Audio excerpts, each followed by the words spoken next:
لعلکم تتقون کے ذیل میں قرآن کریم جس سے ہمارا ایک تعلق ہونا چاہیے، جو قرآن کو ہم سے مطلوب ہے، جو اللہ کو ہم سے مطلوب ہے، جو اللہ کے رسول صلی اللہ علیہ وآلہ وسلم کو مطلوب ہے، قرآن کریم ہمیں کس کس طرح تعلیم کر رہا ہے کہ دیکھو یہ کام کرو تاکہ تم متقی بن جاؤ۔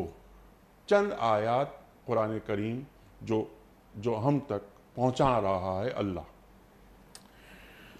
ہاں بڑی اہم بات ہے، لیکن اس سے پہلے اب ہمیں خیال آیا، آپ نے زور دیا اس بات پہ تو ہم اس کو کر دیں جی کہ یہ جو لعلکم ہے نا، جی اس کے بارے میں ہم نے کوئی بات نہیں کی۔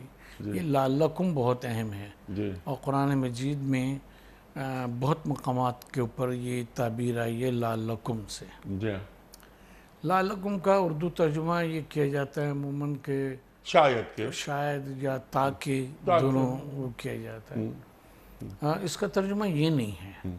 لعلکم کا اپنا ایک مفہوم ہے، اور وہ مفہوم یہ ہے کہ یہ چیزیں، یہ افعال، یہ اعمال جن کے ساتھ لعلکم آیا خاص طور پہ تقوی کے ساتھ، یہ روزہ رکھ کے انسان متقی بھی ہو سکتا ہے اور غیر متقی بھی ہو سکتا ہے۔ یعنی وہ تقوی اختیار نہ کرے، جیسے ہم دیکھتے ہیں اب ہمارے معاشرے میں بہت عام ہو گیا ہے کہ لوگ کہتے ہیں جی ہم روزے سے ہیں، لیکن روزے کا کوئی اثر ان کے اوپر نظر نہیں آتا۔